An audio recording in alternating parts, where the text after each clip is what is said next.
מזל טוב! בשעה טובה ומוצלחת עברתם באסותא אופטיק ניתוח לייזר לשיפור הראייה בשיטת PRK. הראייה שלכם תשתפר באופן הדרגתי, אבל כדי שזה יקרה כמה שיותר מהר וללא סיבוכים, חשוב שתקפידו על הוראות ההחלמה המפורטות בסרטון זה.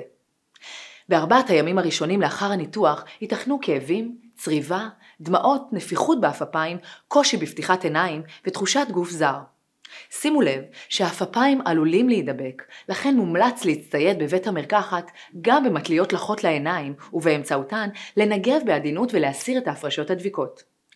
ביום השני או השלישי תיתכן ירידה באיכויות הראייה והתגברות בכאב. זה חלק מתהליך ההחלמה והשיפור הדרגתי. בעיניים שלכם יש עדשות מגע טיפוליות ללא מספר. אם נפלה עדשה, אל תחזירו אותה לעין, רק שימו טיפת אנטיביוטיקה. קחו בחשבון שתיתכן תחושה לא נעימה. עדשות המגע יוסרו לאחר מספר ימים מהניתוח. עיקר טיפול תומך ההחלמה מתבסס על טיפות עיניים מסוגים שונים. את הטיפות יש ליטול בבוקר כשמתעוררים, לפני הצהריים, אחרי הצהריים ולפני שהולכים לישון. אין צורך לקום בלילה כדי ליטול תרופות. אם דילגתם על פעם אחת, לא נורא. אין צורך להשלים במנה כפולה. הסוג הראשון של הטיפות בהן תעשו שימוש רק בשבוע הראשון לאחר הניתוח, הן טיפות אנטיביוטיקה מסוג אופלוקס או ויגמוקס. את הטיפות יש לטפטף 4 פעמים ביום, טיפה אחת בכל עין במשך שבוע בלבד. הסוג השני של הטיפות בהן תעשו שימוש FML הם סטרואידים. בהם יש להשתמש 4 פעמים ביום, טיפה אחת בכל עין לפרק זמן של חודש. לאחר מכן יש להמשיך פעמיים ביום למשך חודשיים נוספים. הסוג השלישי של הטיפות הן תחליפי דמעות שמקלות את תופעות הלוואי ועוזרות בתהליך ההחלמה. בטיפות אלו אין הגבלת שימוש ומומלץ להשתמש לפי הצורך לפחות 5 פעמים ביום לאורך כל תקופת ההחלמה. במרשם מופיעים 4 סוגי תחליפי דמעות מומלצים, מהם ניתן לבחור וגם להחליף ביניהם. יש להשתמש בתחליפי דמעות לפחות במשך 3 חודשים.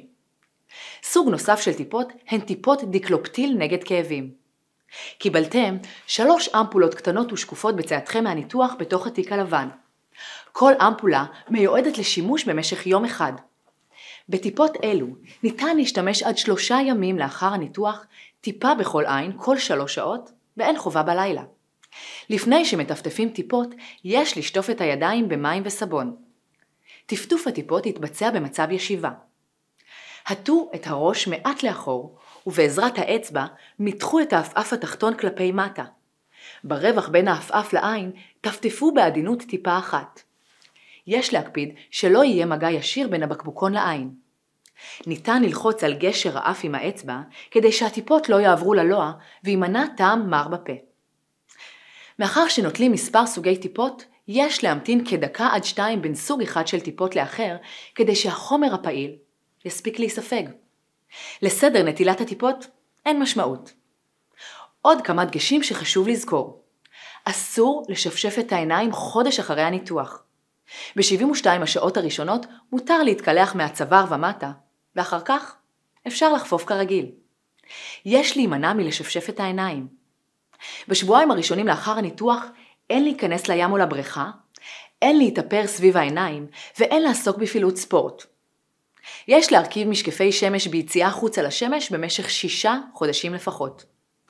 הראייה תשתפר באופן הדרגתי ותתייצב לאחר מספר שבועות.